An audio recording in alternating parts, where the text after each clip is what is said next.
Welcome to a special edition of Red Eye. I'm Greg Gutfeld, and for the next hour, we pay tribute to a man who's been on the show more times than I can remember, including our first two shows, and boy, were they horrible. Andrew Breitbart, the media publisher, best-selling author, and activist, died of natural causes in Los Angeles early Thursday. He was a wonderful, glorious maniac, and I still think that this might be a hoax. I do. I really do. He was just 43. To me, though, it's like a fiery planet going dark.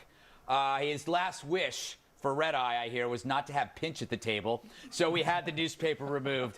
Let's welcome our remaining guests. I'm here tonight with Kurt Loder, Reason Magazine and Reason.com contributor, Ann Coulter, political commentator, columnist, and author. TV's Andy Levy. He still wanted that title, even during this solemn occasion. Bill Schultz, who will not be my repulsive sidekick today. And sitting right next to me is Michigan Congressman Thaddeus McCotter, who should have been our next presidential nominee, but he failed. No, just kidding.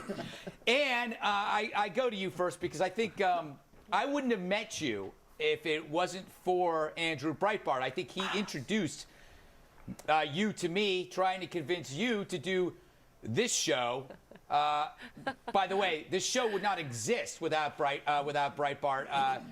It was him who talked to Fox to get this show, or to get me a job. I was living in England, and he talked to people at Fox. I met with people at Fox. The next thing you know, it was Red Eye. And everybody here that's sitting here, with the exception of Bill, because I knew Bill, we never would have met. We never would have met if it wasn't for Andrew Breitbart bringing us together, because that's what Breitbart does, or did, and probably still will, somewhere, wherever he is, talking to somebody on his cell phone constantly. Yes, and your introduction reminds me that not only would Red Eye not exist, but Acorn would exist, and Representative Anthony Weiner would exist. I've been amazed today listening to how many people knew Breitbart and have talked to him in the past 24 hours. Yes. Man, he had a lot of friends, and he told me so much about you before I met you. He was following you on Huffington Post, and there was one in particular that he demanded that I go and look up, which, sorry, I didn't. But it was about an ice cream truck. Right. And he said, you know, there are all these ponderous left-wingers posting on the Huffington Post. And this guy, I've never even heard of him before, and he has this long piece on an ice cream truck. And he was like that with a lot of people. He never claimed credit for himself, although you look back and you see that he was the glue or the instigator for so many right-wing things, for Friends of Abe, for Red Eye, for the Huffington Post of all things. He helped Drudge when Drudge was starting up the Drudge Report, and back when I first met him, back in around 96, 97, for the James O'Keefe doing those Acorn videos. And he never claimed credit for himself. He was always promoting, especially fantastic talents like you, Greg Gutfeld. And he, you know what, you mentioned this one thing. He had no problems being behind the scenes. He did a lot of work for a lot of very famous people who took that work and did well with it, and Andrew didn't get a lot of credit for it. I want to show real quick before I come to you, Andy. You know, if it wasn't for Breitbart, we wouldn't have Red Eye. We wouldn't have met each other. He was, therefore, obviously, one of our first guests. He was the first guest. Here's a clip. What I don't know what else to say about Neil Cavuto. Well, what I want to say is about you. And you said that you're not going to have a lot of viewers, but I think that you represent a lot of viewers like myself who have no discernible expertise I have no expertise on anything, and I think that people will relate to you on that. Okay, so I look like a raving drunk. He looks like the bass player of a Swedish rock band. But he's got the long hair. He hasn't. They haven't gotten famous yet, so he hasn't lost the weight. He needed a lute. But he was. He really was. He did need a lute. Yeah. I said that to him once on the show. I think in halftime, I said, you know, he looked like a wandering minstrel. Yes. He should have been talking in verse. Yeah, he should. He should. Yeah, he'd be dancing along like this, like this. Exactly. Yeah. But you know what? That was the interesting thing about Breitbart, is that there wasn't anything like him in the conservative movement. I always look at him as kind of an evolutionary step from the Merry Pranksters, making change and almost creating or publishing events through action, not writing things, but making things happen. Congressman, how did you meet him? Well, I think I met him through Bettina Incline, who's now at the Republican National Committee, knew about this blogger named, activist named Andrew Breitbart, and that he had retweeted something that I put out. Yeah. And she said that was a good thing. Yeah. Having gone through his Twitter stream lately, no, it may not have been. and so, like with everybody else, you know, he would be very warm, very inviting, and you get to meet him. We actually took my wife and kids took our family out there. We sat down, ate pizza with his at the place, did a little something for PJ's Internet when Breitbart was doing that, and I loved him. Yeah. I mean, the man was just, he was what you said. He was a magnetic personality that was very humble in his basic understanding of how things worked. And none of us would be here without him. And I think that our thoughts and prayers go out to the family. And I know that he will never be replaced. Yeah, I mean, that's the weird thing. It's you measure people by the void they leave, and it's a bizarre, massive void. That sounds a bit weird. But Kurt, how did you end up? Because Kurt, like I didn't meet you until perhaps a year and a half ago through Breitbart. Again, this is something that Breitbart did. Yeah. He said, you should meet Kurt Loder. And we go to a restaurant. We met. And No reason. Yeah, no reason. Just you guys should meet Kurt Loder. And I go, Kurt Loder, the legend from MTV, the guy that I grew up watching. No offense, No, it's only 3 years not. apart from us. But I'm going like, this is weird. So we end up at Balthazar. And we're smoking cigarettes, and we find out Breitbart knew who the like minds were, right? He knew that you and I would hit it off. There was something that he understood about people like you and me. He was an enormously charming guy. I have a friend in LA who's a down the road left winger who met Breitbart and was so charmed by him. They became pals. Yeah. You know, he was that kind of guy, I think. If he were here today, I think he'd be outraged being dead. Yes. Yeah. So I can't be dead. I've got projects on the burner. Yes. I've got things to reveal. Yeah. I've got feckless government bureaucrats to fry. Yeah. I want my time back. Yeah, and like Charlton Heston, you'll have to pry the BlackBerry out of his cold, dead hands. Bill, before I get to you, I want to go with one of the feathers in Breitbart's cap, and this is when you talk about something that who does this sort of thing, is the whole Anthony Weiner phenomenon, in which I believe Breitbart liked Weiner, Anthony Weiner, and it was not a personal thing. It was about honesty. It was about this is not true. I need to find the truth. So he co-opted an Anthony Weiner press conference. You know the story. She can talk to you more specifically about the ways with which she received these photos. She's the one who is attesting to the fact that it came from Congressman Weiner. I've seen it. I've seen a lot of this congressman's body at this, and he's in very good shape. This is what made Breitbart special. He understood, Bill, to step away and look at this as a circus, and he enjoyed the circus. He knew that this was, okay, the big story is there's dishonesty, there's a cover-up, but he makes the comment about the guy's physique. Yes, and there was an actual internet rumor going on earlier today that said that he was in the works with the network that runs with CNN to co-host a show with Anthony Weiner. Now, CNN's denied it, but I have to say he could probably make that happen. And lo and behold, I'd actually watch the show on CNN. I would watch that show if it was posthumous Breitbart and Weiner, because Breitbart's soul and spirit would still be there. We have another clip from that press conference. My favorites.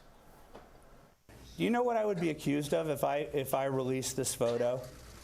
I'm doing this to save his family, okay? And if this guy wants to start fighting with me again, I have this photo. But I absolutely do. I'm not doing this for nefarious purposes. I'd like an apology from him for allowing for his political protectors, this was his strategy, was to blame me for hacking. Oh, don't worry, Breitbart's our regular whipping boy. We can accuse him of anything, and the press will not hold those journalists to account no matter what they say. And so I'm here for some vindication. Hey, Ann, the one thing about Breitbart that always struck me as kind of impressive is that he could take a sentence and turn it into the longest sentence ever. I mean, the thing is, you know, being on the phone with him, is that it? Yes, I've rearranged my shoe closet in conversations with him. But they're always delightfully funny. And, you know, that press conference, I mean, you were saying, He was new for the conservative movement. He is new for America, for the world. The Merry Pranksters, yeah, they were fun, but they weren't getting institutions shut down. They weren't getting congressmen to resign. They weren't exposing the mainstream media. He was both a prankster and an amazing raconteur, but actually moving things forward and changing the world. Yeah, I'm glad you said raconteur because I could never pronounce it, and now I do. But we've all been on the end of the Breitbart phone calls. Well, here's the thing, and I think anyone that knew Breitbart knows this. You'd be sitting at home maybe, and the phone would ring, and you'd look, and you would see it was him, and I think literally half the time you would not pick up because Andrew didn't understand that he was a freak of nature. Yeah. He had this energy that like the energy of a 2-year-old. Yeah. And you would just sit, and you knew if you picked up the phone, that was 2 hours of your life gone. And it was always interesting, and it was always fascinating, but it was this high energy, non-stop thing until finally he would just say, the way he always got off the phone, okay, bye. Yeah, okay, bye. And then click, he was gone. The best thing is, the best phone calls with Breitbart is when he is doing 3 other things. Absolutely. He's got 4 kids in the back seat. He's always holding a big iced coffee, and he's on the phone, and he's like, oh yeah, Greg. Well, here's the thing. Here's what we got to do. I'm going to be sending you the pictures. You got to. Oh, hold on a second. $35? Okay, $35. I gotta get $35. And the kid's got screaming. He's going, okay. And so you're like hearing this, and you're going like, I'm at work. I'm at work. I want to show. I know this is out of order, but there was it involves rollerblading to give our producers a hint. The one thing that I love is how Breitbart would engage his adversaries. He showed up at like an anti-capitalist protest, but he came with love and with rollerblades, and then later he invited all the people that hated him to an Applebee's, I believe, and they went with him. I think we have some tape of this. No justice, no peace. No justice, no peace. Well, I got a brand new pair of roller skates. You got a brand new key. Who does this? Who will do this? Well, you can't get mad at somebody on a rollerblades, and you definitely can't get mad at someone on rollerblades while enjoying Applebee's. Yeah, particularly after the 5 o'clock special. But it goes back to the people that run into him end up liking him no matter what. Yeah, I used to tell, all my liberal friends if the subject of Breitbart ever came up, and a lot of them, they absolutely loathed him. And I would tell them, look, if you met this guy, within 5 minutes, you would like him. Within a half hour, you would want him to be your best friend. Yeah. I mean, he had that effect on everybody. It was, I honestly think it was impossible, if you met him in a non-political setting, it was absolutely 100% impossible to dislike him. Yeah. You had no choice. You ended up, he was so infectious, not in the way Bill is, but in a good way. And there was just, there was no way, like I said, there was no way not to enjoy him. He was a different guy away from the cameras and the swarming reporters. I mean, he really knew a lot about pop culture. Yeah. He knew a lot about technology and about media. He was excited about everything, It was very infectious, I think, to be around him. He was, we would sit around, I would give him CDs, we'd talk about music, and we were both frustrated by the fact that, like, we were the few people that, in our, that did that. Andy's like, Andy has bizarre musical taste, but there was like nobody. It's like, it was just hard. I want to, Congressman, you were on the floor today. Also, you were in Congress. Just a little joke there, lighten the mood. And you had some eloquent words about our dear departed friend, Andrew Breitbart, and I'm talking slowly to make sure you have it ready now. In endeavoring to eulogize anyone, there is truly no more eloquent testament than their family, and to his wife Susie and their 4 beautiful children. Our prayers, our thoughts, and our acts are with you. Professionally, in Andrew's prodigious genius that was his life's work, he tirelessly fought the good fight, and in the end, gave his all with every fiber of his soul to serve his fellow human beings and his country. Congressman, I think you got to cut back on the smoking. Well, I said it slowly so they could make sure they got it for the clip. But I think the one thing that I tried to convey about him, and I think everybody here has said, and Ann has said, he knew that politics was a part of life. Politics was not life. Yeah. And if you disagreed with him, he did not hate you, which is the way normal, rational human beings are supposed to approach this. Yeah. And it's such a dichotomy with the way that he's being treated in his passing by others. Yeah. And I find that, to me, to be very frustrating. But in the end, you take from his example, one of the best things is, if you disagree with somebody, it doesn't mean they're a bad cat. Yeah. You know, and one of the things we talk about, you know, what he does at events, he's electrifying. But my wife always calls him, when my wife is from Russia, and she just calls him the wizard. Because wherever he goes, he conjures up something. So you could be in a restaurant, and it's just a normal restaurant, but then like 5 minutes later, there's like a whole group of people doing some dance. And it's like, she goes, what did the wizard do? And I mean, you must have seen this. Oh yes, and I've cornered him at boring parties so that he would, as a raconteur, start telling us all stories, and yeah, there usually would be a crowd around him. I do think you're selling him short by saying he didn't hate liberals, he just wasn't angry about it. Yeah. He told me it was getting to be like, he said, I now understand you, but he took it to a much higher level. He said, it's like crack, I am addicted to irritating liberals, I must do it every morning. And also one other thing on his, yes, he had lots of liberal friends because he could entertain anyone and people loved to listen to him.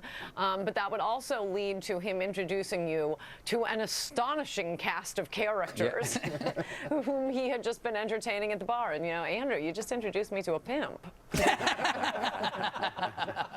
actually happened. Yeah. Now, Bill, you don't agree with him on 90%, but that never mattered. Second to last time I was hanging out with him, we were at a bar probably a little more late than we should have.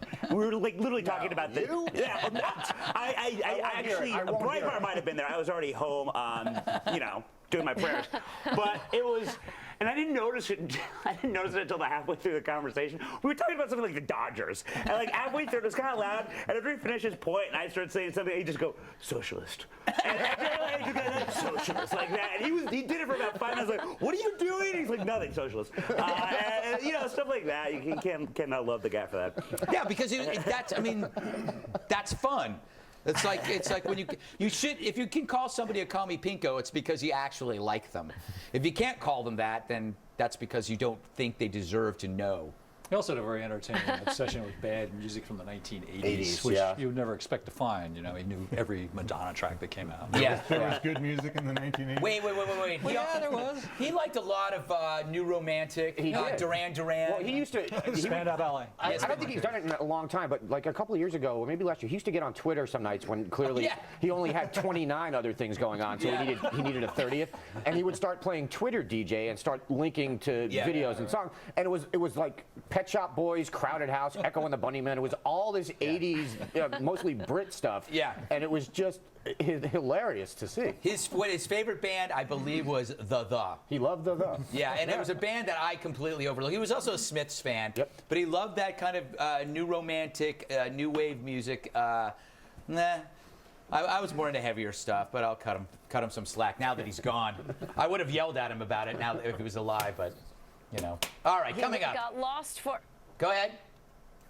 I was just going to say he drove an hour out of his way once because he was in a car by himself driving to a speech, and that 80s pop music came on the radio that he loved so much. So he called his wife Susie so that for 1 hour she could stay on the phone and they could sing the songs together on the phone at the top of their lungs.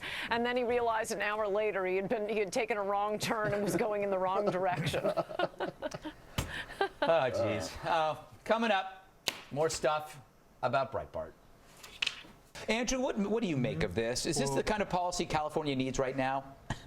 Can you do me a favor? Yeah, what do you need? Tell me more about what happens in the prison. No, seriously, you have no idea. I've never.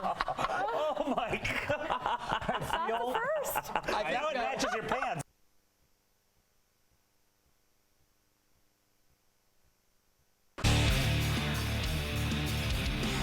Welcome back to this special Red Eye tribute to political commentator Andrew Breitbart. Joining us now is another Red Eye favorite and a close friend of Andrew, actor, writer, and comedian Alan Covert, known for such legendary Oscar-winning films as Grandma's Boy.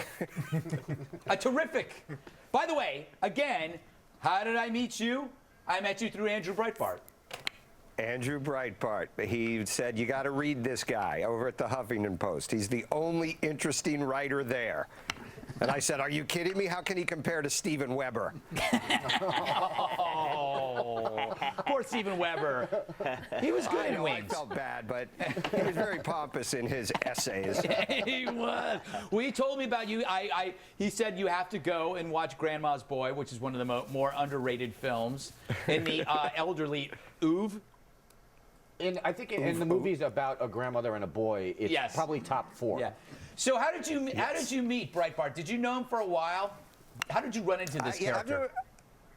I actually, as most conservatives in LA meet, someone from Washington, D.C. had to introduce us. Yeah. No, I had a friend of mine, Catherine Lopez from National Review, was like, you have to meet Andrew. You and him will hit it off so well. And so she was out in L.A. one time, and we met, and that was it. We were just, we were late-night phone buddies.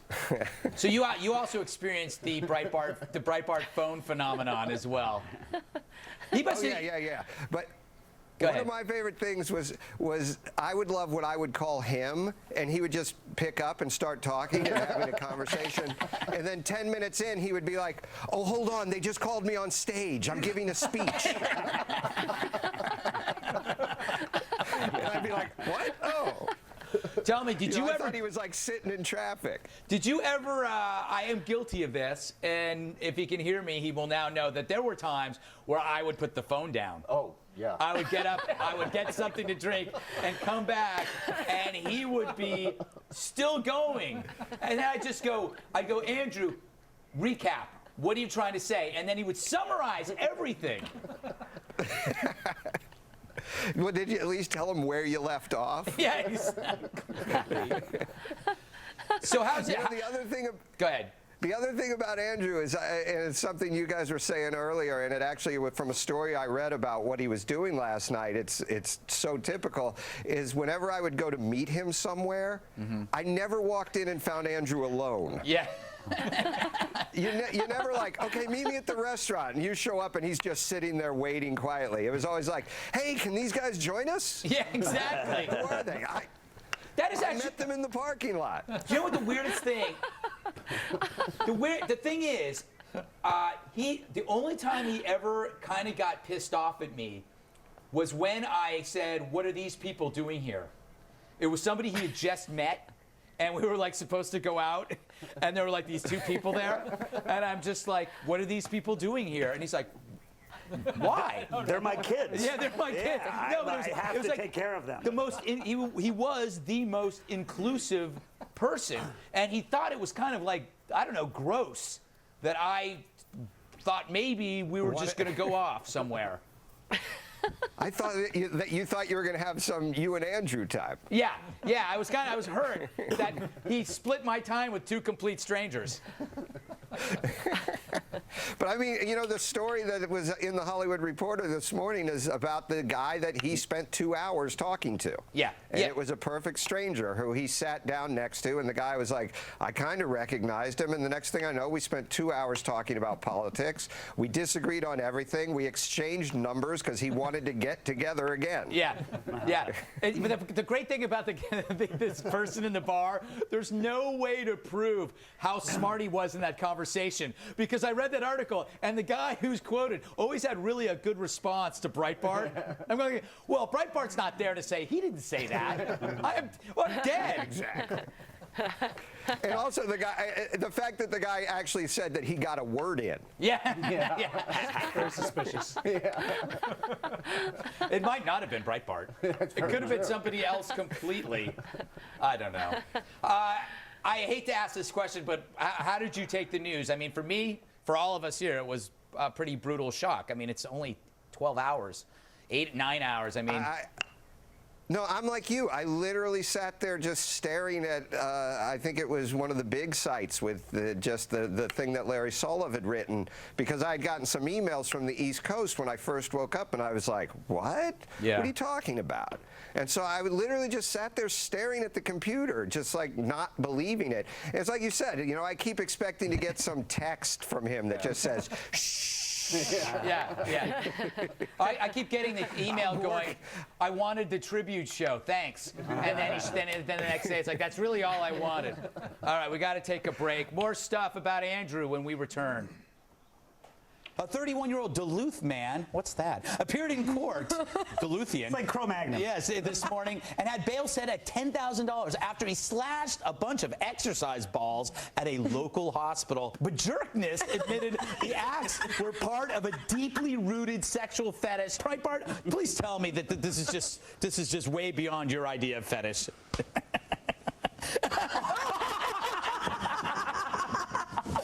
Oh, my goodness.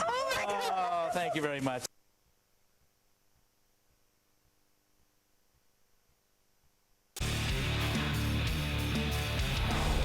Welcome back to this special Red Eye tribute to Andrew Breitbart. Joining us now is Breitbart.tv editor-in-chief Larry O'Connor and Breitbart.com editor-at-large Ben Shapiro. By law, they have to share the same screen, and one has to wear black, and the other one has to wear a shirt without a tie. Hey, I don't know which one to go to you first, but I basically I'm going to ask both of you what it was like to work with Andrew, who literally, that, you know, that stupid joke about something on meth. He's like he's like crystal meth on crystal meth. He's a hard guy to pin down. He was a force of nature. I mean, you guys have really nailed it. By the way, he absolutely would have loved this show, and he would have kicked all of your butts for the things that you're saying about him. There was nothing like watching Andrew when he would surf a giant wave of the news cycle like a champion surfer. He knew the media better than anyone else. His experience and his understanding of, as you put it, Greg, the circus. It was something to behold. It really was like watching a master conductor with a symphony. He was an impresario. Yeah. There's no question about it. The way that he was able to manipulate the media and throw a story out there. I mean, it's easy to get caught up, I think, in the joy and the sheer joy that was Andrew as a human being. I mean, I met Andrew when I was 16 years old, and he read my piece in the UCLA like 4 Daily years ago, Bruin. right? It's 12 years ago now. 12 years ago. And he asked me to a restaurant in Westwood where he proceeded to, you know, regale me with whatever was on his mind that day. But that's who Andrew was. But the way that he rolled out stories, the sheer genius of how he rolled out the Acorn story, it was something to behold. I mean, he played the media against itself so beautifully. And it needs to be remembered that if you go back and look at all the clips, it was very rarely, he would always talk in the group. It was always, we are doing this. Our story is this. He shared and was so generous with all of the people that worked for him and worked with him. I'm just going to gloss over the point that Andrew Breitbart took a teenager to a restaurant that he just happened to meet. We're going to let that go. I'm glad how you turned this into some kind of uplifting story about getting a career, but we know what happened. All right, I want to ask you, because you guys work with him. Do you think that he got too involved in the world of the social media and the internet? I know we've all had this conversation about him and with him. I mean, he almost became kind of an electronic animal. There was no, it was almost that he'd become a computer or something. Yeah, it's hard. I mean, yeah. I mean, we all had conversations with him saying, Andrew, give Twitter a break today, for God's sake. You know, it's not, don't. But to separate him from that, to take him away from his computer and his BlackBerry, to take him away from his iPad, to take him away from Twitter, it wouldn't have been Andrew. I talked to him one time when he was on a cruise and he didn't have internet access, and I swear it was like talking to somebody who he was in detox. I mean, there's no question about it. He was on the phone with me saying, I can't deal with this. I can't. Where's the computer? What's going on? Actually, the Bob, you remember Congressman Bob Etheridge, who is now a retired congressman thanks to Andrew Breitbart? He's the guy who grabbed the kid on the street, you know, in D.C. and said, who are you? Who are you? That video actually broke the day he left on a cruise, and he had to spend 4 days at sea without knowing the impact of that story. I think I might have been with him on that cruise. It possibly came for Andrew Breitbart. I know. I had to. You know, obviously I followed Andrew on Twitter, and I eventually had to. There's a way that you can turn off retweets from someone. so that you don't see their retweets in your feed. He's the only person I ever had to do that with on Twitter to save my sanity, because as anyone on Twitter knows, he would retweet all the hate tweets he would get, which in his case that was so brilliant, by the way. I mean, the way that he understood the social media and the way that he played the left against itself, just exposing how much they hated him, and then poking them with a stick and waiting for them to come after him. It was what he reveled in every single day. But 30,000 times a day after a while, I was like, I can't take it anymore. But Larry, just quickly, we were talking during the break. Remember, I once called into your radio show. Actually, Ben, I think it was because of the column. It was because of what you wrote about Stanley Kubrick. It was because of Shapiro. Yeah. So Breitbart and I a column. Yeah. Ben wrote a column shooting Stanley Kubrick down, which, obviously means he has huge problems. But so I don't know, we were on Twitter. Stanley Kubrick didn't mind. He's really rich. Yeah, and Larry said, hey, call in. Breitbart's going to call in. So we both called in, and there was one point during the radio show where Breitbart, as usual, just wouldn't shut up. And I put my phone down. I started checking my email. And like a half hour, it felt like a half hour later, Larry, you finally got a word in and said something to me, and I was just like, yeah, I've just been checking my email for the last half hour. I have no idea what's going on. It was beautiful. It was a classic moment, but that was the thing. Everything was an extension of Andrew's thought process, and honestly, I believe that when he came on my show, especially that time, he took one deep breath and then just went. And I waited for that breath to expire, and then it was time for me to chime in, because it was all just one long run-on sentence. I was always impressed that he remembered whatever the question was by the time that he got to the end of it. It was kind of like, so where were we? When he used to guest host for Dennis Miller, and you'd go on the show, and it'd be like, it's not that hard. You just sit there and you go, yep. Right. Yep. Then he go, so what do you think? Exactly. And I go, I'm with you there. Hey, I want to ask you, Ann, do you think that he was addicted to the internet? Do you think that it was something that had taken over his life? I think it had taken over his brain. It was an extension of his body. But one thing that I think is not coming out, I really think he was a genius. He was very, very smart. And the way he could phrase an issue and make you think about it in a way you hadn't thought about it. He used to complain to me the conservatives were always saying, oh, we've lost the cultural war. And he'd say, you haven't even started fighting. You're not in it. Yeah. And that was a lot of what he was doing. He asked me to endorse his first book, Hollywood Interrupted, and I was really busy. I think my own book was coming out, and back then I used to read the entire book before endorsing one, and I said, I'd love to. I'm probably not going to have time, but send it to me. And I got it, and I started reading it, and he said for the next 2 hours he got 50 emails from me saying, this is brilliant, I can't put it down, this is the greatest book I've ever read. It really is a fantastic book, and he has interesting insights, and he looks at things in ways that no one else does, all while going a million miles an hour and making all these connections and having these long phone calls. Yeah. Before I go to break, Alan, do you have anything to add about his peculiarities with technology and... Look, from the minute I met Andrew, the first things he talked to me about were, we need to win the culture. This was his obsession. He used technology as a furtherance of this. I never was on Twitter, and then I finally got on Twitter, and after literally 24 hours, I called him and I said, so you just kind of re-throw out there all the hate people throw at you? And he goes, yes, exactly. and that's all. And I'm wearing the pink shirt in honor of some of those retweets because, as we know about our tolerant friends who hated Andrew, they loved the gay slurs. Oh, yeah. So I said, in honor of Andrew, I'm wearing pink tonight. Yeah, you couldn't find anybody who was more pro. He's wearing pink, sure. Yeah. You couldn't find anybody more pro-gay than Andrew, and he delighted in being called a homophobe. He wore it as a badge. We got to take a break. Coming up, more on Andrew Breitbart, and here he is asking Dr. Drew an important question. Dr. Drew? Yeah, there he is, Andrew. Yeah, Andrew? Did you say something? I have a friend who has sex with his wife once or twice a week. What can we do about this man and his sexual mania?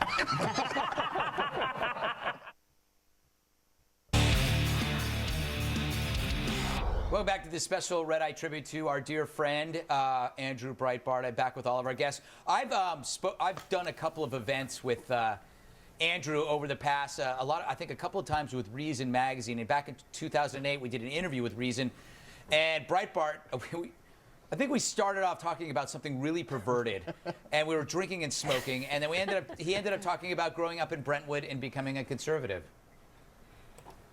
I went to a pretty fancy lad school, and I saw all the parents of the Hollywood crowd, and they were laughable. Their noblesse oblige attitudes really.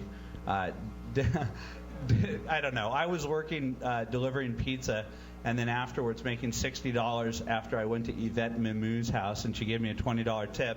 I'd go down to Tower Records and I'd buy New Order CDs, and by that I had a good work ethic by Brentwood standards. So it's odd. Most of us who delivered pizza to Yvette Mimou became radical leftists. Right. So, like, what was it about her? No, look, everybody there was a leftist, and so I wanted to be a rebel. So I fell in lockstep with the conservative movement. Well, Ben, I'll go to you. It's an interesting phenomenon. It happened to me in my life, which is the kind of rebellion against rebellion. In pop culture, everybody's the Dean Wormer is the nerd, and the cool guy is the guy that screws with Dean Wormer. And I learned that it's the opposite. And he rebelled against those who were seen as cool, making him super cool. Oh yeah, I mean, if there was actually one group that he hated more than anybody else, it wasn't leftists. It was Nirvana. He hated Nirvana. I mean, he thought Nirvana was like the worst thing that ever happened to the planet Earth, and he's probably right. But you know, that was what was so great about Andrew is he was always on this kind of voyage of constant discovery, and everything that he learned led him further and further down a path toward truth. I think he was really addicted to truth more than anything else. Yeah. Honestly, he was being a little coy there when we frame this as just because everyone else was on the left, he decided to rebel and be on the right. It was very much about being so angry at lying bullies, and it formed in his mind with the Clarence Thomas hearings. He was all ready he was so ready to hammer on Clarence Thomas when he heard that he was a horrible, sexist, sexual deviant, and then when he saw what the hearings were really about, he was so indignant and so outraged at the likes of Joe Biden and Ted Kennedy it was that anger at a bully that was using lies and innuendo and name calling to hammer a good and decent man. Don't forget that that's what Andrew was about. Yeah. The other thing, you bring up Nirvana, and I want to go to Kurt. I believe that Andrew Breitbart is the Kurt Cobain of the conservative movement, dying in his prime, becoming a huge legend, and will in fact become bigger, and Breitbart will become a bigger name because of his unfortunate demise. I'm trying to put a sugar coat on it here, but you, as you know, as somebody who swims in pop culture, how important it is that this guy could even talk about that sort of thing. That's true. He could do that. I think it will be, well, now that he's not around to have so many people hate him.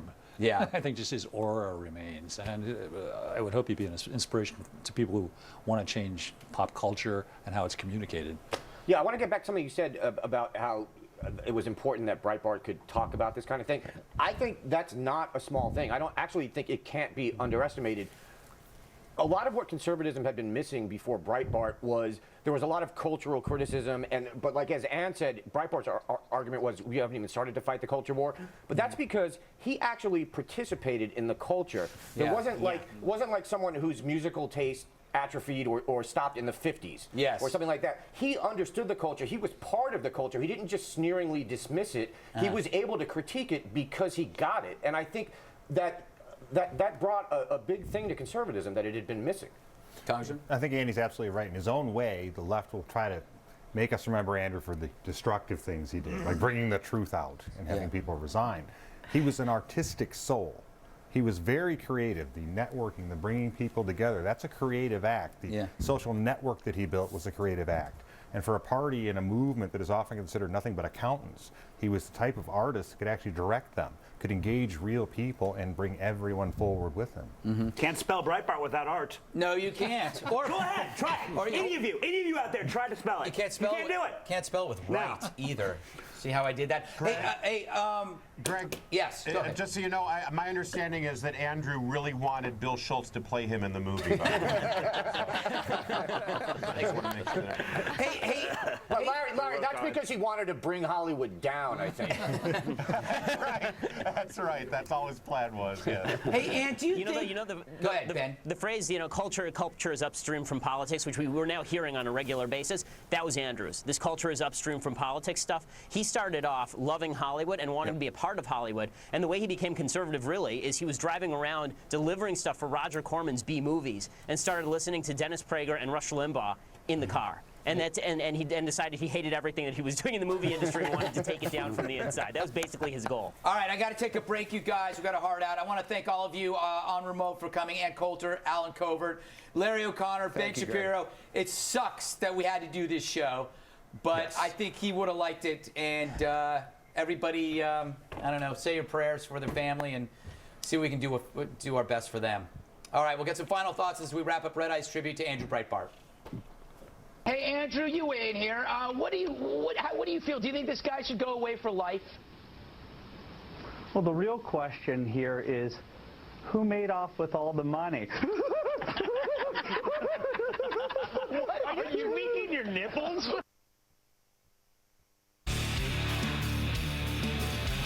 Welcome back to the special Red Eye tribute to our dear friend of the show, Andrew Breitbart. One of the things I loved about Andrew Breitbart, he had an idea every minute. And it was always about some new project, in particular, new websites like this one. What's your plan forward for the future? What's next? More websites? More, I don't know, I came up with sketch comedy? No, I'm not kidding you. I came up with a website that I am going to plan, and I wanted to use your merrymen who are out, traveling between LA and New York. This would be my first foray into non-political websites. CelebritieSwhoFlyCoach.com. No, that's I own the URL. Don't try and buy it. This is me. I thought this was another clip. No. Boy, I've lost weight again. No, he had another great idea called WomenWhoPickUpDogPoop.com, because he would be driving around and he'd see women walking their dogs, cute girls in LA, and he goes, this would make millions. So it was like prettywomenpickingupdogpoop.com. And he bought the site and he collected some pictures. The problem is you get too close to him when he was taking the picture. You gotta do it from a long lens. You get high. It really just sounds like a guy explaining a fetish to his wife. Exactly. It's for my .com. But you know what? He always had. He got that idea. He just always had. He got to that point. Do I have time for this Occupy Wall Street? This is him on Occupy Wall Street. Let's show this little clip. Much as I hate Occupy and I've ripped it, I've been to Occupy Reykjavik, I swear to God. Yeah. Occupy Chapel Hill, North Carolina. I've been to a lot of them, LA twice, DC. When you go down there and you get caught up in the pulsing action, they had like a guy doing a turntable, and it was like this apocalyptic dancing during the middle of the day. I saw a hippie chick who had a little paunch, That's nice. and she was doing hula hoops to the music with her neck. And you stand there and you see the freaks of nature, like the old Dead shows of the 1970s and 1980s, and as much as you hate the politics behind it, you're just like, I kind of like you people. I don't know why. I can't explain it. That's the point. Yeah. That he saw the humanity. He didn't demonize anybody. He knew those people were having fun, even though he disagreed with the principle. But he also knew what was going on, because he obviously believed deeply in all his causes, but he also had that Andy Kaufman-esque performance artist inside him. I used to call him, he was like an agit-prop master. Yeah. He just, he delighted in using those tactics against the left because they had been primarily tactics of the left, and he was really good at it. All right, I got to move on. My thanks tonight to Ben Shapiro, Larry O'Connor, Alan Covert, Ann Coulter, also Kurt Loder, Bill Schultz, TV's Andy Levy, and Congressman Thaddeus McCotter. That does it for me. Thanks for watching, and God bless the Breitbart family. I'm going to sing a song for you. It goes a little bit like this. Yeah. Smack, smack, sugar smack. Give me a smack and I'll smack you back. It's fun to eat those smacks of wheat. Kellogg sugar smack.